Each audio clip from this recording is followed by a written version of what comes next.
ces biais humains, mais ce sont des biais humains. Et si aujourd'hui on manque, par exemple, de personnes de couleur ou de femmes ou de personnes âgées dans le monde de la tech, c'est un biais d'abord humain avant d'être un biais de l'IA, mais qui évidemment va se refléter dans les modèles qui sont faits, dans la manière de collecter les données, dans la manière de les interpréter. Bonjour à tous et bienvenue dans AI Experience, le podcast qui démystifie l'intelligence artificielle. Je m'appelle Julien Rodelsperger et nous allons découvrir comment l'IA est en train de changer le monde. Et pour cela, j'ai le plaisir d'être accompagné par Laura Siboni, qui est autrice, formatrice, enseignante et conférencière. Son dernier livre, Fantasia, raconte l'intelligence artificielle à travers des histoires, des fables et des dialogues. Il fait miroiter les facettes de l'IA, ce qu'elle est et ce qu'elle n'est pas, ce qu'elle fait et ce qu'elle ne devrait pas faire. Aujourd'hui, nous allons donc prendre un peu de hauteur pour essayer de comprendre comment parler de l'IA, comment mieux comprendre ses enjeux et comment raconter l'IA. Bonjour Laura, merci de participer à cet épisode d'AI Experience. Comment vas-tu ? Bonjour Julien, tout va très bien, merci. Ravi de t'avoir à mes côtés aujourd'hui. Alors, première question pour toi, Laura. À ton avis aujourd'hui, pourquoi est-ce que c'est un bon moment pour s'intéresser à l'intelligence artificielle ? Déjà parce que tout le monde en parle et c'est surtout cette appropriation de l'intelligence artificielle qui la rend intéressante. C'est le fait qu'on en parle dans des milieux tellement différents, dans des secteurs tellement variés, qui fait qu'il y a énormément de facettes à l'intelligence artificielle et qu'on discute beaucoup plus ces enjeux. On la voit plus uniquement sous l'aspect technique, mais on voit beaucoup plus Mmh. les enjeux écologiques, géopolitiques, les enjeux même philosophiques qu'elle porte. Et donc, pour moi, c'est le meilleur moment pour s'intéresser à l'intelligence artificielle dans toute sa diversité, ou même pour mieux dire aux intelligences artificielles. Mais c'est ça, parce que pourtant l'IA, ça existe depuis, 50, 60 ans, Turing travaillait déjà dessus il y a très longtemps, et pourtant aujourd'hui, on en parle de plus en plus. C'est quoi? C'est l'effet de ChatGPT, les derniers progrès technologiques qui ont amené à la démocratisation de l'IA générative? Oui, et puis j'ai l'impression aussi le fait qu'on ait lâché, cette idée qu'il faudrait avoir des définitions strictes et qu'on voit plus les enjeux que porte l'IA au-delà de la technique. C'est au-delà des technologies d'intelligence artificielle, on voit plus, ce que une nouvelle approche de l'informatique, qui va plus se baser sur les données, change aujourd'hui, dans le monde, en fait dans le monde et dans tous ces secteurs variés. Et donc, il y D'accord. a évidemment une part, technique, il y a l'augmentation des capacités de stockage de la donnée, de la production de la donnée, des capacités de calcul qui permet de mieux s'approprier l'intelligence artificielle, mais il y a aussi que ces usages se généralisent, se démocratisent et qu'on se rend mieux compte, de ce que ça change dans l'ensemble du monde. D'accord. Mais alors, c'est quoi pour toi l'IA? Est-ce que c'est un sujet techno? Est-ce que c'est un sujet scientifique, sociétal, philosophique peut-être? De quoi on parle quand on parle d'IA et notamment quand on n'a pas un cursus d'ingénieur ou de développeur? Mais je n'ai pas un cursus, d'ingénieur et de développeur et justement, moi, si je me suis intéressée à l'intelligence artificielle, c'est parce que je travaillais sur la recommandation littéraire. Si, je cherchais, qu'est-ce qui fait que quelqu'un va aimer un livre alors qu'il ne l'a pas encore lu? Comment est-ce qu'on sait, qu'une personne en particulier, un individu, va apprécier un livre lui aussi individuel? Et donc, et il y avait des moyens qui existaient, mais j'ai découvert le matching par similarité, c'est-à-dire comment est-ce que, en cherchant les patterns, les motifs de similarité dans une base de données, on pouvait faire le lien entre un profil et une base de données et que ces données, elles en disaient beaucoup sur nous. Que des données, c'était pas quelque chose d'abstrait, mais c'était en l'occurrence, des livres, ça pouvait être des thématiques, c'est les données, ça peut être notre visage, notre voix, ça peut être nos préférences et c'est des choses finalement très concrètes, ces données. Et donc, lorsqu'on parle de la manière de gérer et d'organiser la donnée, eh bien, on parle, d'un reflet de l'ensemble du monde et aujourd'hui, si on voit l'IA uniquement sous l'angle technique, qu'est-ce que c'est et comment ça fonctionne? Eh bien, on oublie que ces données en révèlent beaucoup plus, que qu'une série de chiffres, en révèlent très long sur, qui on est, ce qu'on aimerait faire mais que ça ne va évidemment pas sans biais dans la collecte et dans l'interprétation de ces données. Donc, pour moi, D'accord. non, c'est clairement pas uniquement, l'intelligence artificielle ne se limite pas à son aspect technique et c'est même dangereux et naïf, de chercher uniquement le comment. sans se préoccuper de ce que signifient ces données et de la manière dont elles sont gérées, collectées, par qui, quelle est leur valeur, comment est-ce qu'on leur rend, de la valeur. D'accord. Alors, en préparant cette émission, tu me disais que l'IA nous affecte tous, même si on ne s'y intéresse pas particulièrement. Ça veut dire que monsieur et madame tout le monde, même s'ils n'ont pas forcément une grande connaissance en matière d'IA, ils sont concernés. Qu'est-ce que tu veux dire exactement? C'est quoi? C'est elle est inévitable, elle est partout autour de nous, c'est ça? Et ça a l'air très effrayant dit comme ça, mais je pense qu'on fait, de l'IA sans le savoir la plupart du temps. Et l'exemple que j'aime beaucoup donner, c'est celui de ma grand-mère parce qu'elle en revient toujours pas. Ma grand-mère, utilise à peine, son portable, déjà parce qu'elle a des faux ongles, qui l'empêchent de taper sur les touches et elle n'utilise pas du tout l'ordinateur et elle n'a pas d'adresse mail. Enfin, elle en a une, mais elle est pas au courant parce que c'est pour pouvoir, commander les taxis. Et donc, elle pense être très éloignée de l'informatique. Sauf qu'elle tient toutes ces informations de ma tante, qui, elle, passe sa vie sur Facebook, donc qui reçoit une information, des contenus qui sont optimisés, qui sont curatés, c'est-à-dire sélectionnés en fonction de ses préférences, en fonction de ses Mmh. centres d'intérêt, des centres d'intérêt de son réseau d'amis. Et donc, ça influence évidemment ma grand-mère. J'ai pour le dire rapidement, une grand-mère qui est en train de devenir, complotiste à cause, en grande partie, de l'intelligence artificielle, et surtout, des effets, sociaux, des bulles de filtre que l'intelligence artificielle n'a pas créées, mais va rendre beaucoup plus, efficaces et donc, voilà, sans même s'en rendre compte. Donc, oui, l'intelligence artificielle aujourd'hui a des effets, hem qui nous concernent tous et qui sont le plus souvent invisibles. Et je pense que ça, c'est un défaut, très très contemporain, d'assimiler l'intelligence artificielle à ChatGPT, de l'assimiler aux intelligences artificielles génératives. Bien sûr, c'est plus impressionnant, c'est plus concret, c'est visible. Mmh. Quand on est sur ChatGPT, on sait qu'on utilise un modèle de langage, qu'on utilise de l'intelligence artificielle, mais l'intelligence artificielle, c'est aussi, ce qui va nous éviter d'être noyés, sous les spams. C'est aussi, ce qui va sécuriser notre compte bancaire. C'est aussi ce qui va, optimiser, l'imagerie médicale et c'est ce qui détermine en grande partie l'information qu'on voit sur les réseaux sociaux et donc cette information à partir de laquelle on se crée nos opinions. D'accord. Et est-ce que tu penses, si on prend vraiment de la hauteur pour le coup, est-ce que pour toi l'IA, ça peut être même un enjeu, géopolitique? C'est-à-dire selon les avancées de certains pays ou de la technologie, elle peut bouleverser un peu les équilibres du monde? Aujourd'hui, quand on parle d'IA, clairement, les États-Unis, l'Amérique du Nord, c'est vraiment le gros pôle de recherche et de déploiement et de développement. En Chine, évidemment, Japon, enfin en Asie pardon, Japon et la Chine.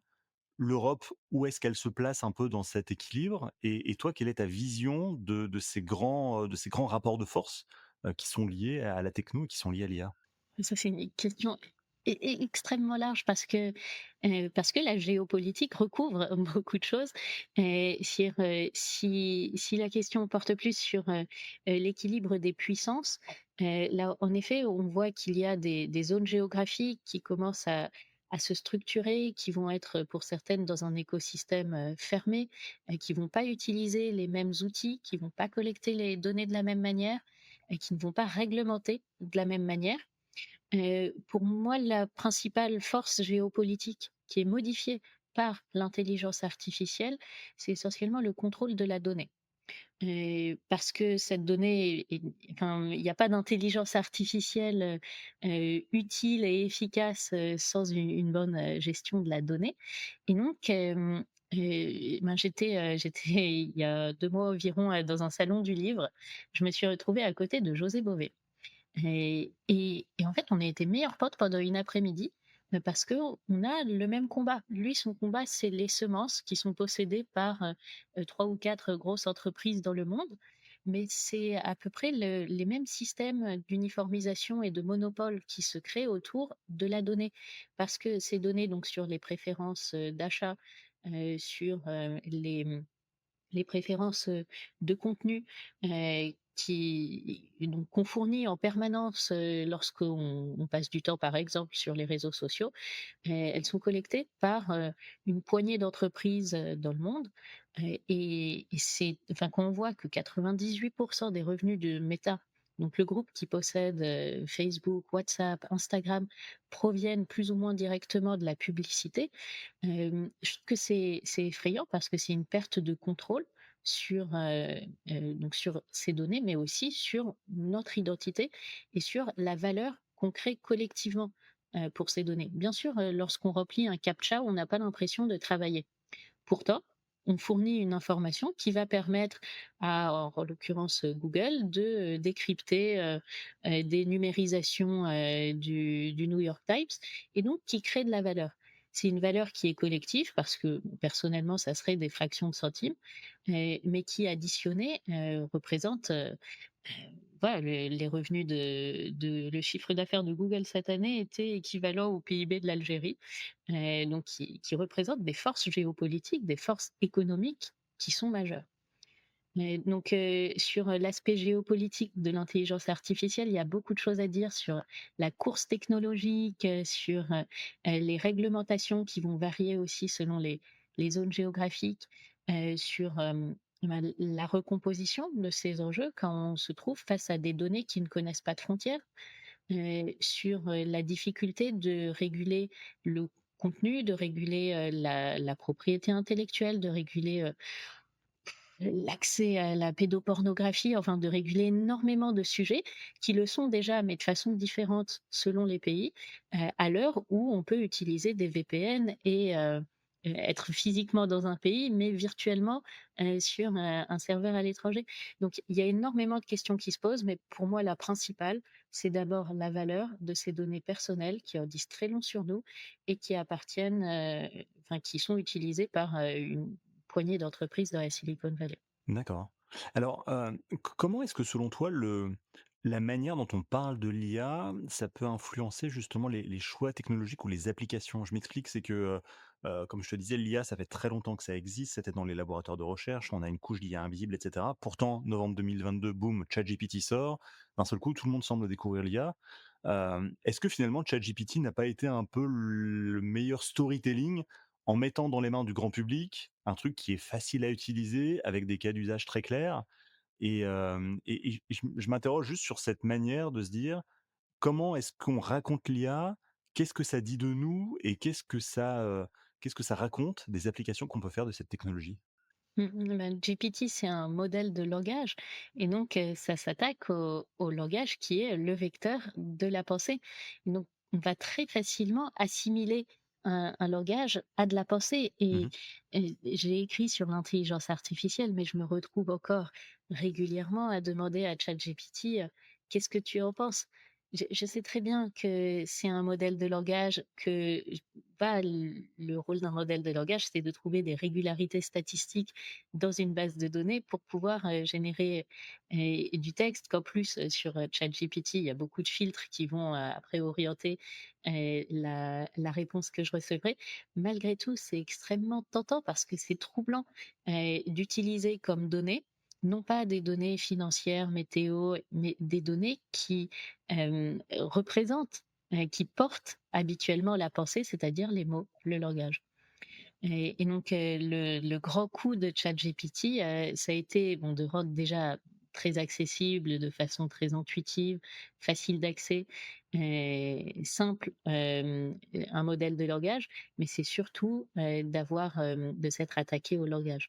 Et on le voit avec, les générateurs d'images, qui impressionnent beaucoup la première fois, mais qui très vite vont décevoir, soit parce qu'on n'en voit pas l'utilité immédiate, soit surtout parce que c'est plus difficile de modifier une image, alors que ChatGPT encourage l'interaction, et l'interaction au langage naturel. Ouais, c'est intéressant ce que tu dis par rapport aux générateurs d'images. C'est vrai que, moi j'utilise par exemple Midjourney ou ChatGPT pour créer les miniatures de mon podcast, et souvent quand on parle d'IA, on en est réduit à des représentations un peu simplistes, un peu robotiques, un peu futuristes, mais c'est toujours difficile d'aller au-delà. Est-ce que c'est quelque chose que tu as travaillé, que tu as vu et qu'est-ce que ça révèle surtout? Là, cette année, j'avais un séminaire à l'EPITA, une école d'ingénieurs, qui s'appelait IA et images. Mmh. Et donc, l'un des axes qu'on a étudié, c'est les représentations de l'intelligence artificielle. Donc, j'avais donné des chapitres de mon livre aux étudiants, des chapitres de Fantasia, en leur demandant de l'illustrer. Et c'est là qu'on voyait la nécessité d'avoir une vraie direction artistique, une vraie vision artistique lorsqu'on prompte, c'est lorsqu'on envoie des requêtes à un générateur d'images. Parce que si on ne le prompte pas, si on n'a pas cette vision artistique derrière, les images sont très stéréotypées. L'intelligence artificielle, comme ça ne se voit pas, eh bien ça se représente par un androïde vaguement féminin. On ne comprend pas toujours l'intérêt d'avoir cette poitrine de métal et toujours très blanc dans un code couleur qui. J'ai l'impression que dans les années 2000, on avait le codeur, le geek qui codait sur fond noir avec des lettres vert fluo. Maintenant, on est passé aux lumières bleutées ou roses. Et donc, il y a même une charte couleur avec ces couleurs fluo, lumineuses, des représentations de l'intelligence artificielle qui, pour moi, montrent l'intérêt d'une vision artistique. Parce qu'en travaillant avec de petits exercices simples, avec euh, du, du coaching, juste en réfléchissant à ce qu'on veut obtenir avant de le demander, en réfléchissant à cette direction artistique, eh bien là, on pouvait obtenir des choses beaucoup plus intéressantes. Sur IA et images, il y aurait énormément à dire.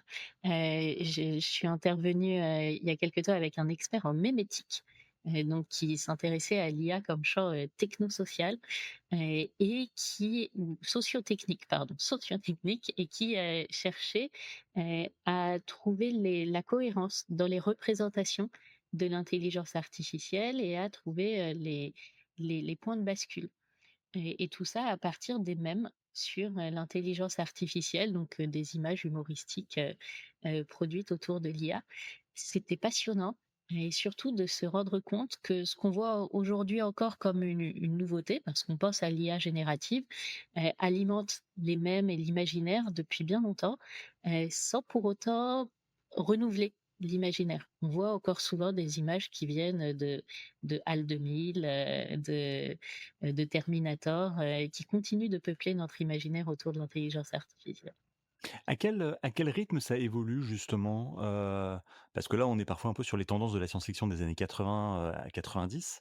Heu, à à quel rythme est-ce que tu vois évoluer justement ces représentations symboliques, ou artistiques de l'IA ou de la technologie? Ça, je suis mal placée pour en parler. Là où je pourrais le mieux en parler, c'est surtout à travers les conférences que je donne, les interventions autour du livre, parce que je constate quand même une petite évolution des questions en un an Mmh. autour de l'intelligence artificielle, où il me semble qu'il y a un an, les questions étaient beaucoup plus de la curiosité. On cherchait avec un esprit encore cartésien, qu'est-ce que l'intelligence artificielle? Comment est-ce qu'on peut la définir? Qu'est-ce que ça change? Enfin, on était beaucoup dans le qu'est-ce que c'est? Quoi? Et aujourd'hui, les questions vont justement plus porter sur des enjeux hem, philosophiques, métaphysiques. J'ai vu que le Vatican, par exemple, avait des positions très nettes sur l'intelligence artificielle, s'était complètement approprié le sujet. Je ne sais pas si c'est un hasard, que l'un des premiers deepfakes, à avoir fait le tour du monde, c'était, le pape en doudoune.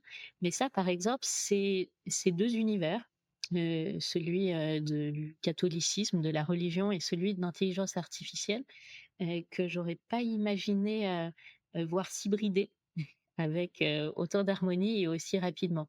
Donc, j'ai l'impression à partir des questions surtout que j'entends en conférence, qu'on voit aujourd'hui plus l'IA comme, une interrogation fondamentale sur, qu'est-ce qui n'est pas l'intelligence artificielle? Est-ce qu'il y a une spécificité de l'homme? Qu'est-ce que ça dit sur nous en tant que société, sur, l'humanité, sur, les souhaits pour, voilà, qu'est-ce que ça veut dire, devenir meilleur? Ça, c'est un débat que j'ai eu récemment, qui était organisé par, Ouzbek Erika. La question était: «Est-ce que l'IA nous rend meilleurs?» On était dans une question d'ordre tout à fait philosophique. Donc j'ai l'impression que les représentations portent moins sur le quoi, donc sur, une vision encore, très technique d'une IA qu'on pourrait maîtriser. C'était l'époque, il y a un an où on parlait encore, du moratoire sur l'intelligence artificielle, où on parlait encore de débrancher l'intelligence artificielle. Je pense que maintenant on a compris que l'IA ça se débranchait pas, que c'était un ensemble très varié de technologies, qui touchait à beaucoup de secteurs, et que c'était surtout un questionnement, donc une évolution, et un questionnement dans des domaines très variés, depuis, la médecine jusqu'à la créativité. D'accord. En tant qu'observatrice attentive de l'IA, est-ce que tu es à l'aise avec le terme intelligence? Intelligence artificielle. Est-ce que l'IA est intelligente? Et je pense que si on pose la question en français, c'est aussi, que, le terme vient d'une confusion avec l'anglais. Lorsque le terme apparaît en 56, à la conférence de Dartmouth, à l'époque, on parle encore, de, mathématiques computationnelles, d'informatique computationnelle, la conférence de Dartmouth a réuni, des statisticiens, des mathématiciens, des chercheurs en informatique. Il faut se rappeler qu'en 56, l'informatique en est à ses balbutiements. Il fallait, une enfin voilà, pour avoir la capacité de stockage qu'on a aujourd'hui dans une clé USB, il fallait, d'immenses machines, on a en tête, l'image d'Enigma, plein de fils partout. Et donc, cette informatique balbutiante va s'adresser à la statistique, aux mathématiques, pour essayer de mieux comprendre les capacités cognitives de l'homme, la capacité à organiser l'information, à lui donner du sens, à pouvoir, enfin, générer, c'était encore très loin à l'époque, mais voilà, comprendre les capacités cognitives de l'homme en les simulant sur des machines. Et pour l'anecdote, cette conférence de Dartmouth, ça a été la plus coûteuse de l'histoire lorsqu'on la rapporte au nombre de participants. Donc ça veut dire déjà qu'ils avaient du super champagne et ensuite, qu'il fallait des financements. Et donc, c'est là que les membres de la conférence se sont adressés à la fondation Rockefeller. Parler d'informatique computationnelle, c'est pas très sexy et donc ont forgé le mot artificial intelligence qui représentait assez bien, l'idéal de pouvoir, imiter, externaliser hors du cerveau les capacités cognitives de l'homme. Ce qu'on fait déjà avec une calculatrice quelque part, c'est mettre, hors de son cerveau la capacité à calculer. De même, qu'un robot externalise, notre force musculaire, eh bien une calculatrice, externalise, notre capacité de calcul. Et donc, ce mot artificial intelligence, il est utilisé au sens où on parle des intelligence, services, de James Bond, donc ce qu'on appellerait en France le renseignement. On parle d'intelligent, design. C'est pas dans le sens de to be smart, to be clever, c'est pas la transcendance de l'esprit humain. Sauf qu'en français, ça a été traduit par intelligence, qui est très polysémique, qu'on ne sait pas bien définir et donc qu'on assimile beaucoup plus à cette, créativité, spécifiquement humaine, d'où le paradoxe du terme d'une intelligence, donc spécifiquement humaine, mais qui serait artificielle. Et bon, le mot est de toute façon beaucoup trop ancré dans le grand public, dans l'usage, pour en changer. Mais c'est bien de se rappeler qu'il vient d'abord de intelligence et non pas, de l'intelligence au sens, de la capacité à créer, à inventer, à ressentir, à émouvoir. D'accord, intéressant. Intéressant effectivement et est-ce que toute cette histoire, ça t'a inspiré peut-être quand tu as écrit ce livre? Alors je rappelle qu'il s'appelle Fantasia, édité chez Grasset, qui est un recueil de contes et de légendes de l'intelligence justement artificielle. Heu, Comment t'est venue cette idée et qu'est-ce qu'on trouve dans ce livre exactement? Alors, l'idée, elle m'est venue surtout en enseignant, parce que j'ai rapidement commencé à enseigner l'intelligence artificielle par le biais des collections de Google Agriculture. Donc Google Agriculture, c'est une petite équipe, de Google qui a numérisé 8 millions d'œuvres à travers le monde, des chefs-d'œuvre, des peintures, des sculptures, des vitraux, qui a numérisé, la naissance de Vénus de Botticelli, le plafond de Chagall à l'Opéra de Paris. Et donc, je montrais comment l'intelligence artificielle pouvait organiser ces 8 millions d'œuvres parce que, 8 millions d'œuvres, je suis pas très bonne en calcul mental, mais enfin, même en regardant plusieurs centaines par jour, il faudrait un petit bout de temps pour toutes les regarder. Donc c'est important de pouvoir, trouver un mécanisme de sélection, de curation, Donc, en explorant les différents mécanismes, c'est aussi un moyen de montrer, les différentes formes d'apprentissage machine. Qu'est-ce que de l'apprentissage non supervisé, où on va s'adresser aux données brutes? Qu'est-ce que, de l'apprentissage supervisé, où cette fois on va classer les données par, label, donc par ce qu'on sait sur les données, mais qui ne font pas directement partie, du contenu. Là, ça a l'air très abstrait. Lorsqu'on le voit, lorsque la donnée en question, c'est pas juste un ensemble de pixels, mais c'est la naissance de Vénus par Botticelli, et ben, on comprend beaucoup mieux ce qu'est le non supervisé, ce qu'est le supervisé, ce que sont les différents concepts de l'intelligence artificielle. Donc je me suis rendu compte de l'importance, de raconter, de montrer cette intelligence artificielle, de montrer aussi ce que ça n'est pas, de dégonfler la baudruche par moment, de montrer les promesses qu'elle fait, mais aussi celles qu'elle ne pourra jamais tenir, à travers des histoires, des brèves, des dialogues. Le dialogue, c'était une forme qui était très courante dans l'Antiquité. On pense aux dialogues platoniciens qui ont maintenant 25 siècles et qui nous parlent encore aujourd'hui. Et donc c'était une forme qui était très courte et qui permet d'explorer les différentes facettes, de ne pas avoir une vision monolithique d'un sujet. Donc j'ai varié les formats parce que l'intelligence artificielle a des facettes très variées. D'accord, et c'est une œuvre de fiction, hein? C'est quelque chose qui a été inventé ou tu t'es basé sur des faits réels, sur des anecdotes peut-être, Tout existantes? est dans le basé sur des faits réels et sur des anecdotes. Je me suis beaucoup inspirée de mon expérience à Google Agriculture, de discussions, d'interviews.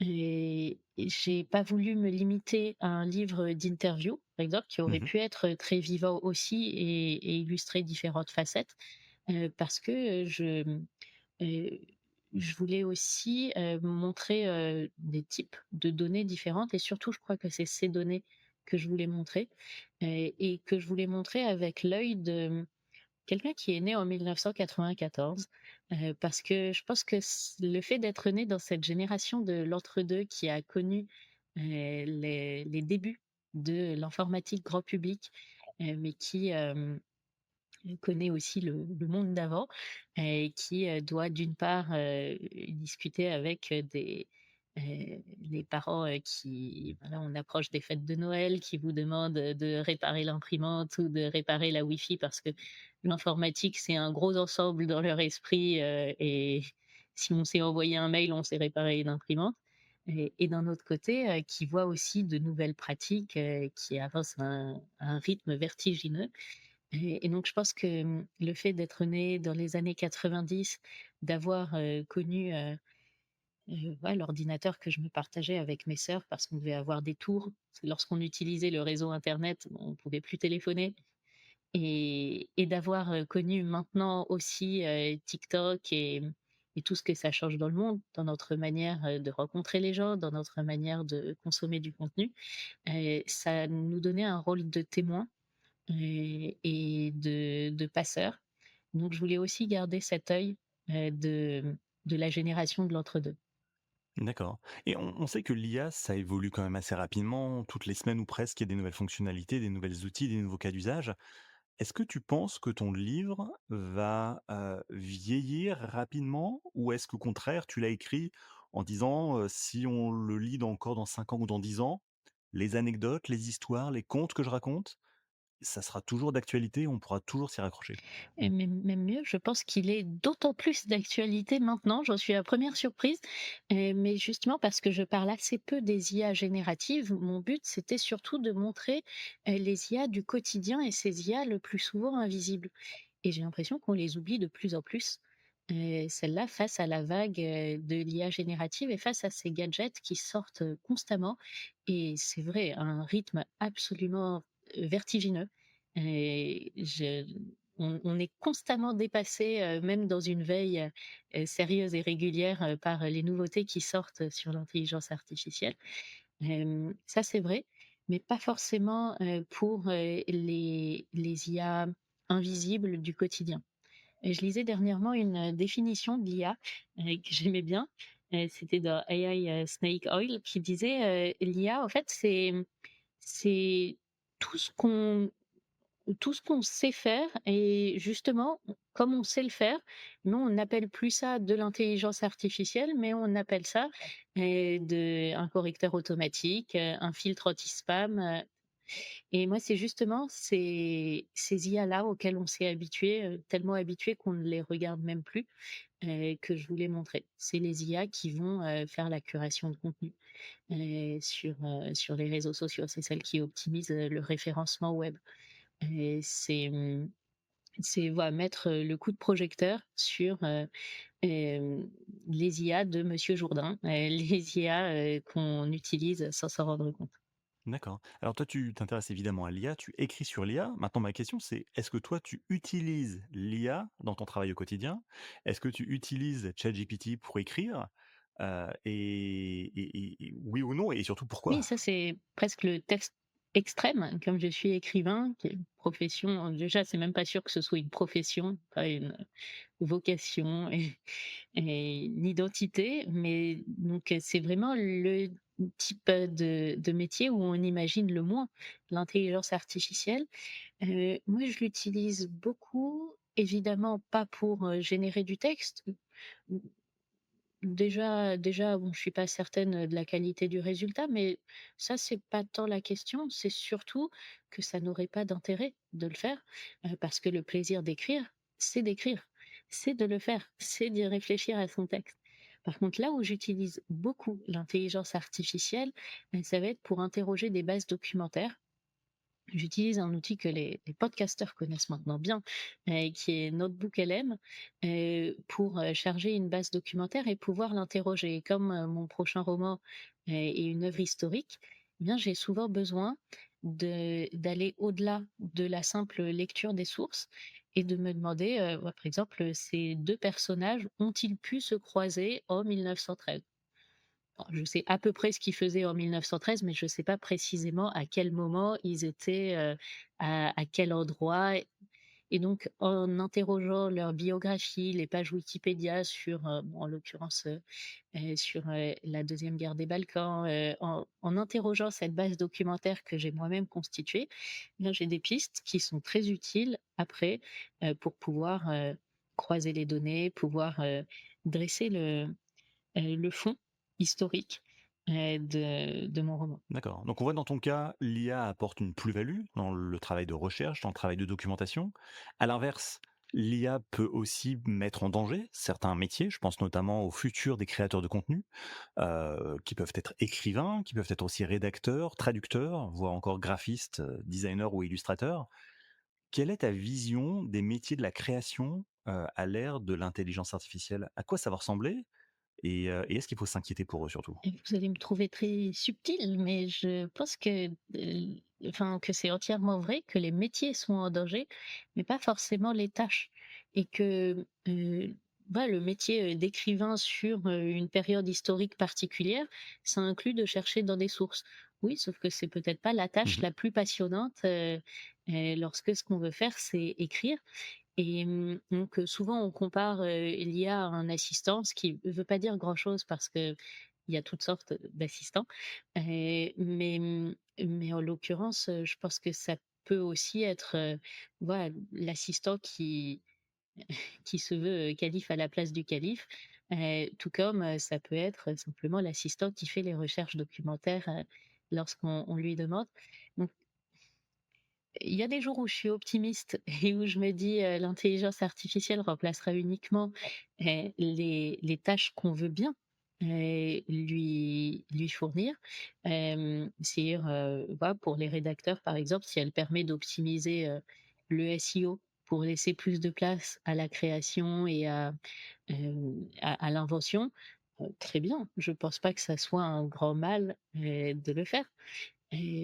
Mais il y a des jours où je suis aussi, plus pessimiste, où je repense à cet exemple, qui est encore une expérience qui avait été faite par, Google en 2017. Ils avaient développé le Cheese Master.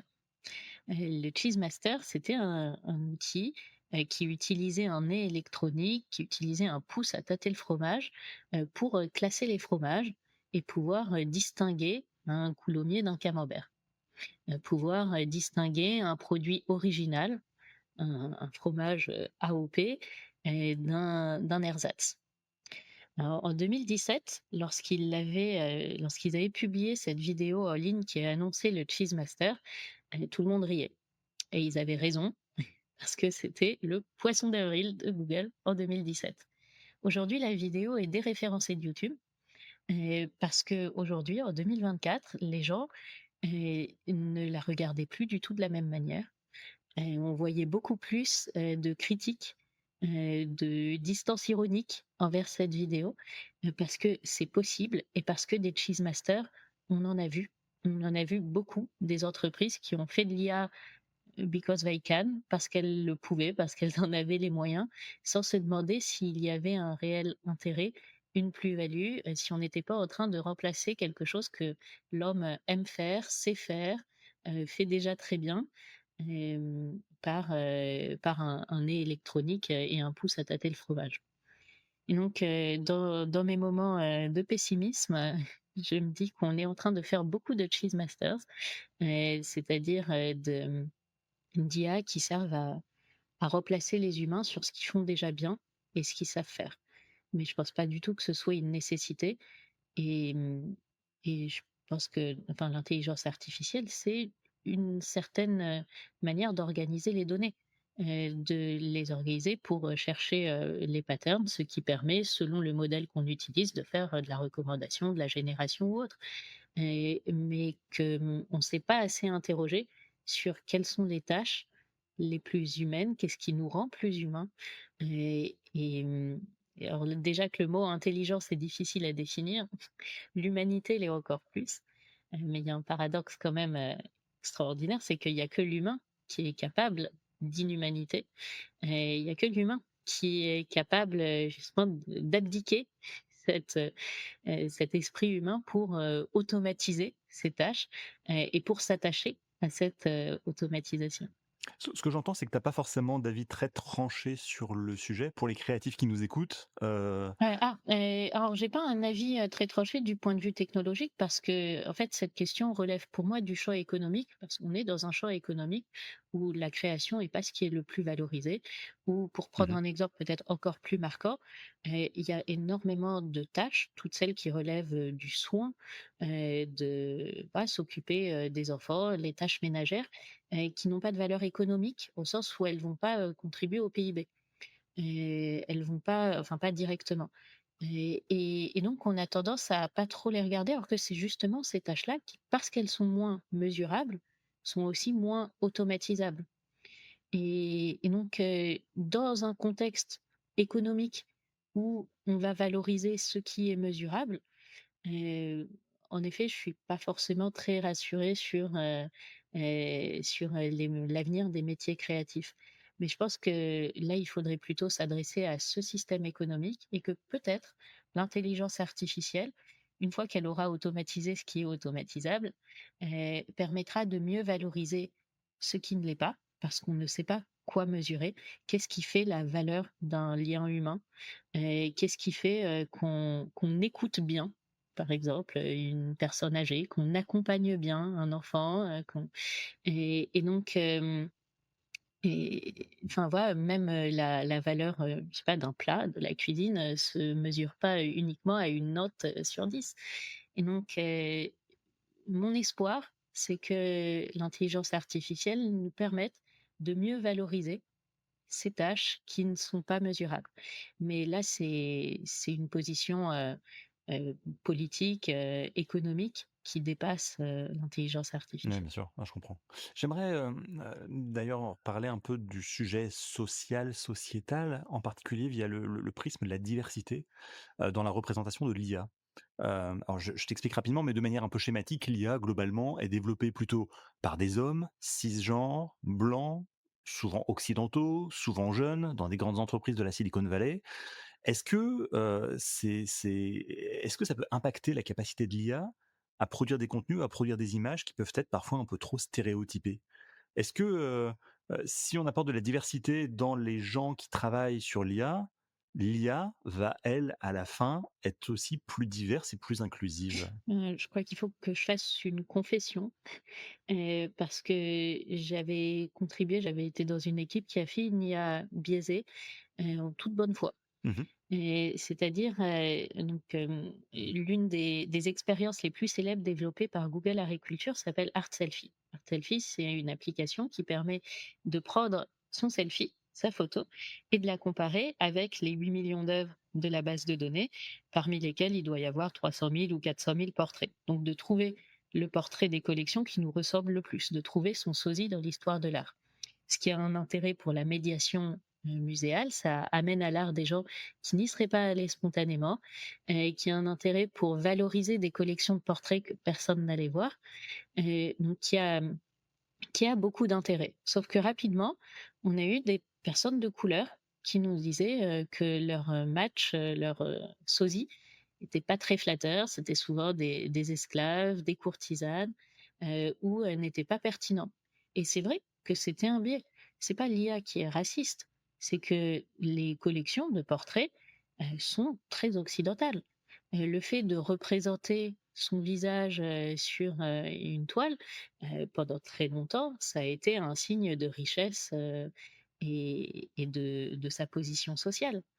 Et le fait d'exposer ces toiles dans des musées, déjà d'avoir des musées, d'avoir des lieux où on va uniquement pour regarder de la couleur sur des toiles, et c'est très occidental aussi. Le fait de les faire numériser par Google Agriculture, de faire numériser les archives, c'est encore plus occidental.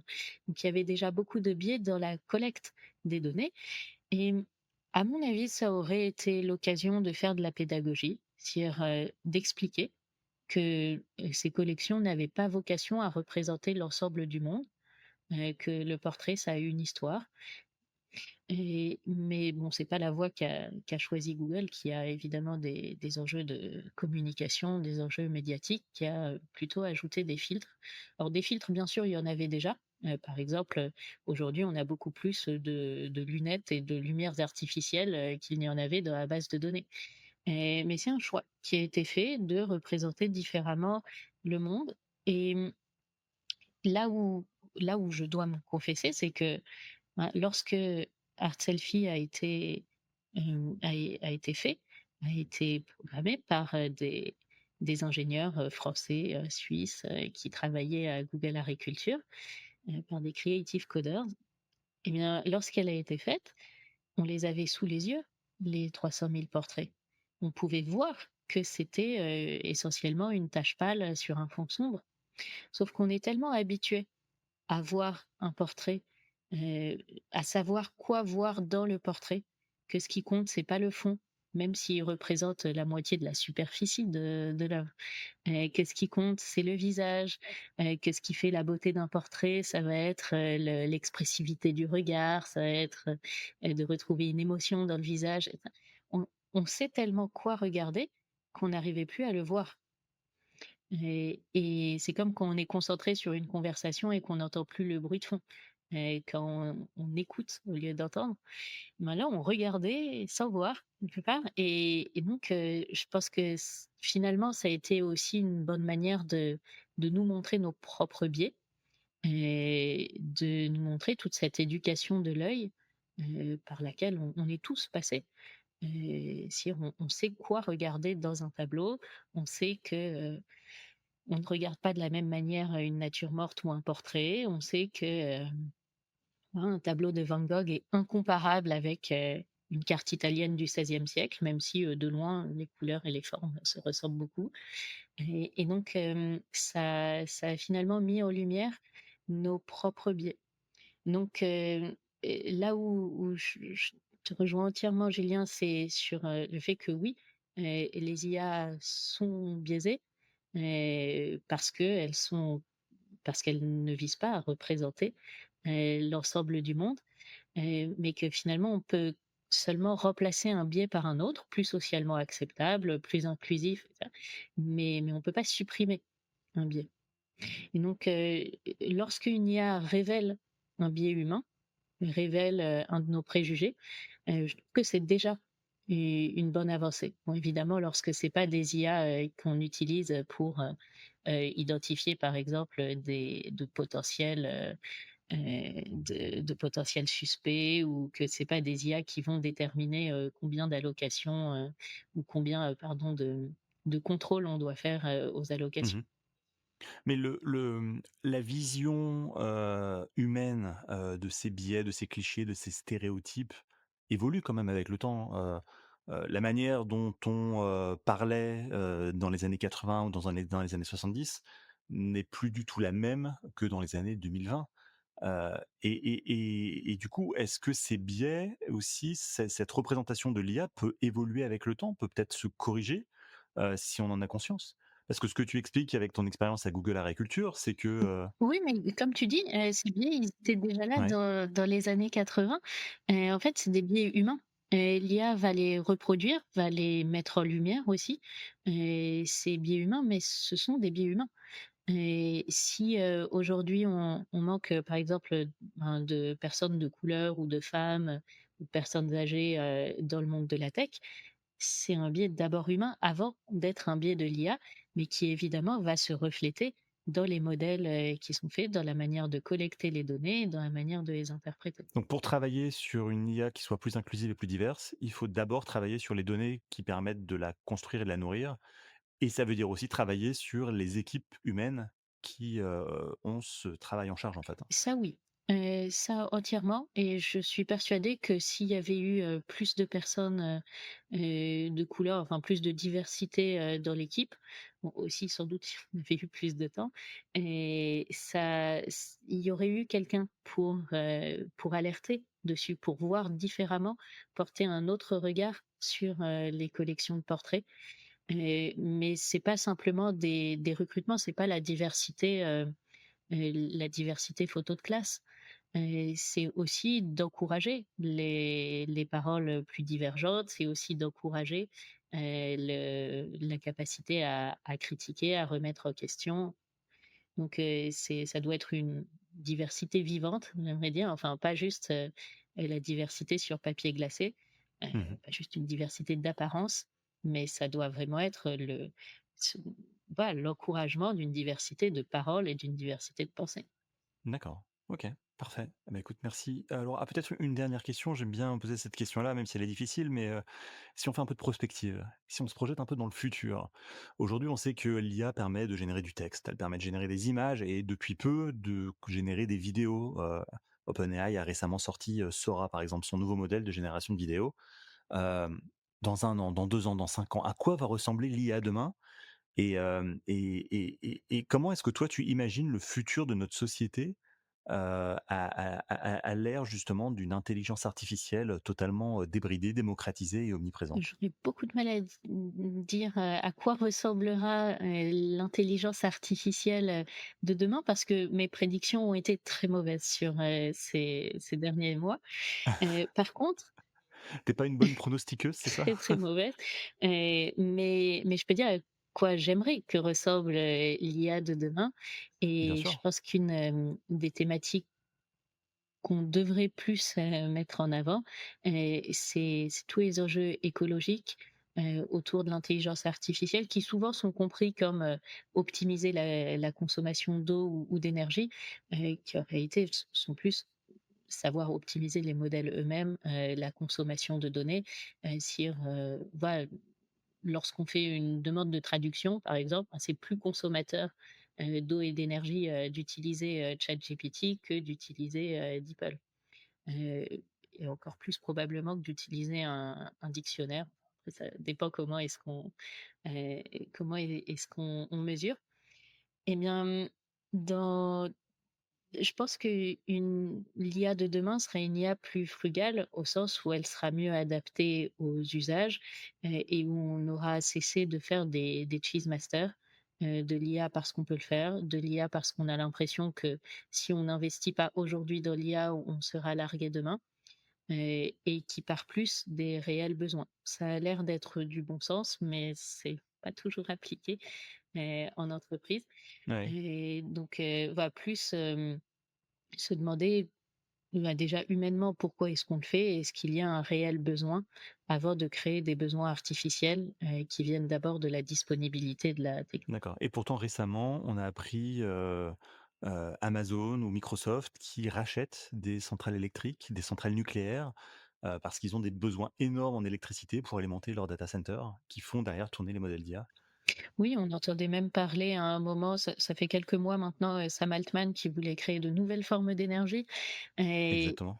oui, et c'est vrai que pour l'instant, ça a plutôt l'air, d'être la voie vers laquelle on se dirige, mais je pense pas que ça soit la plus souhaitable, et je pense que enfin, le bon sens, qui n'est pas la chose du monde, la mieux partagée, elle nous encourage plutôt à se demander d'abord quels sont les réels besoins avant de créer, ces Mmh. besoins artificiels. Parce que c'est difficile de se débarrasser d'un besoin artificiel, parce que ce sont à la fois des besoins et des désirs. Un portable, c'était un besoin artificiel il y a encore, une vingtaine d'années. Aujourd'hui, on pourrait Mmh. plus, s'en passer puisque, tous les autres, heu, toutes les personnes avec qui on interagit en ont et qu'aujourd'hui, c'est, se mettre à l'écart que de refuser le portable. Donc si on accepte trop ces besoins artificiels comme étant, nécessaires, et bien, ils finissent par le devenir.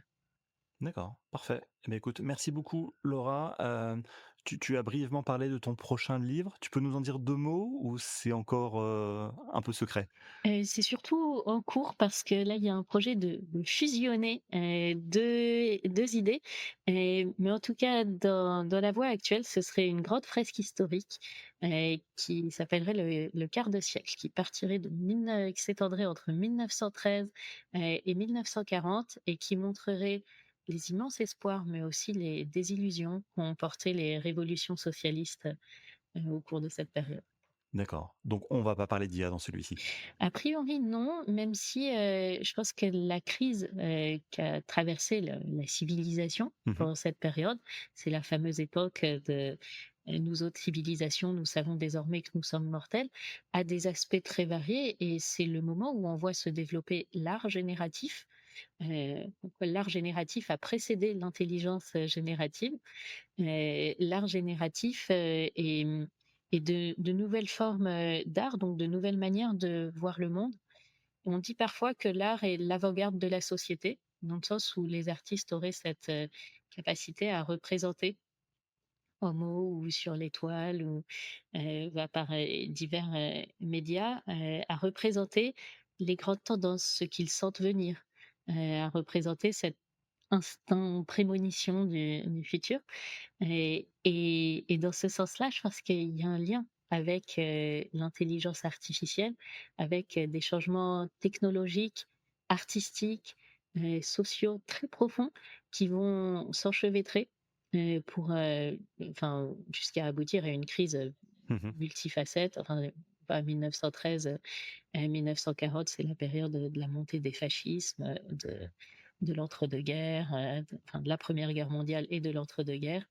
Et ça reflète une crise, profondément humaine qui vient aussi, d'un nouveau rapport à la technologie, quand se développe, l'aviation, le radiotélégraphe, des choses qui aujourd'hui nous semblent, normales et qui à l'époque, changeaient complètement la vision du monde. L'art a changé quand on a commencé à voir le monde, d'au-dessus.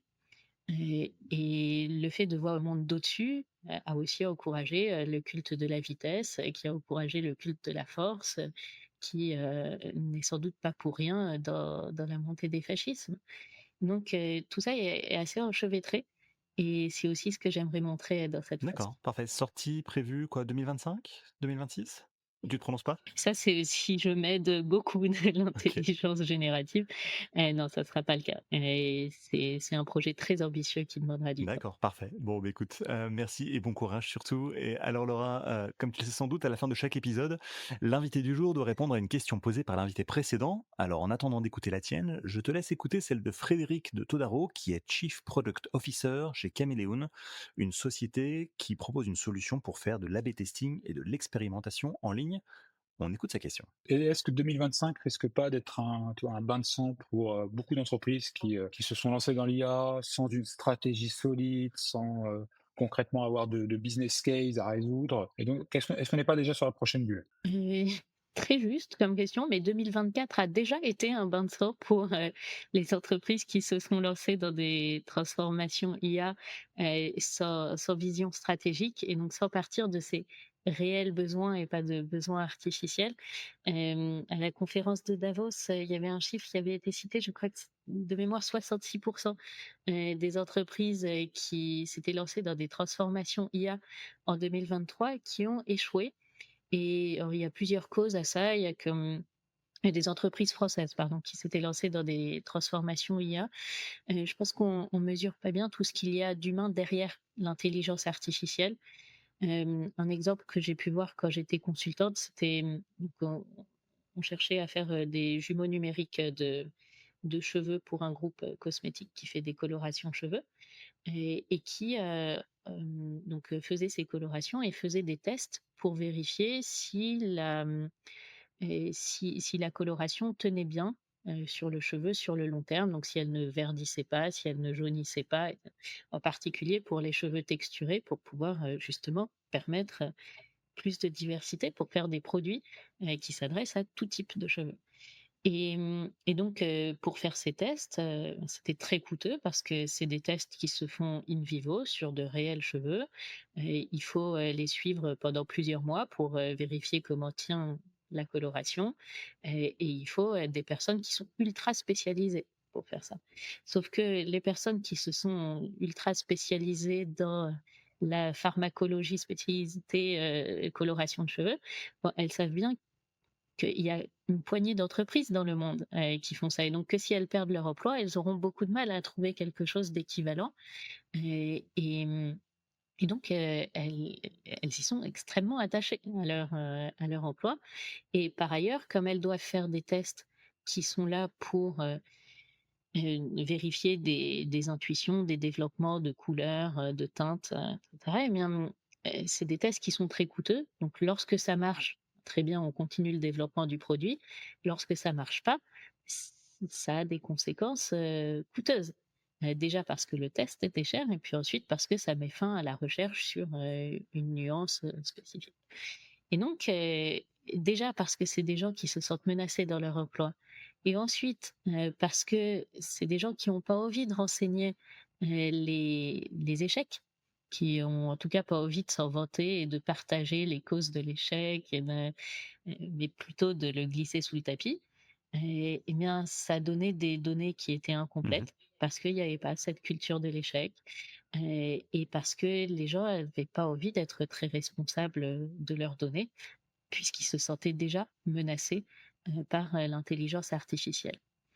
Et donc, je pense que ça fait partie des grandes causes d'échec des transformations IA lorsqu'on n'a pas pris le temps d'expliquer quel est l'intérêt, non seulement pour l'entreprise, mais aussi pour les personnes, de mener des transformations IA et lorsqu'on n'a pas, des données fiables et ces données fiables, ben, ça demande souvent d'avoir, enfin de se poser de grandes questions et parfois d'aller jusqu'à des changements de gouvernance parce que la donnée, elle est produite sur le terrain, elle n'est pas produite, dans les bureaux, où se décide la vision stratégique et donc ça demande d'être encore plus, ou parfois d'être tout court à l'écoute du terrain, de savoir, faire, remonter toute cette science de la donnée, enfin toute cette capacité à la collecter, à la suivre, à encourager les données d'échec, aussi, tout ce qui n'a pas marché, tout ce qui aurait pu être mieux fait. Et donc, il y a pas juste la transformation IA au sens, investir dans une, entreprise qui fait de l'IA. On n'installe pas l'IA dans une entreprise comme on installe, un logiciel. Ça demande aussi un accompagnement, une formation, parfois même des changements de gouvernance, une vision stratégique claire, une capacité à bien capter et interpréter la donnée. Donc c'est beaucoup plus profond que, et beaucoup plus transformateur, qu'un nouveau logiciel. D'accord, parfait. Eh ben, merci beaucoup. Alors à toi, à présent, quelle question est-ce que tu aimerais poser au prochain invité? Quel est votre auteur favori et pourquoi? Parce que c'est une question qui est toujours très révélatrice. Simple, court, efficace. Parfait. Eh ben, écoute, merci beaucoup. de ta participation. Laura Siboni, je rappelle que tu es autrice, formatrice, enseignante et conférencière. Merci d'avoir participé à ce podcast. Merci à vous. Si vous avez aimé cet épisode, n'oubliez pas de vous abonner à l'émission sur votre plateforme de podcast préférée. Votre soutien compte et vos commentaires peuvent aider à partager cette expérience avec d'autres. Vous pouvez aussi visiter le site web ai-experience.io pour aller plus loin. À très vite pour un nouvel épisode.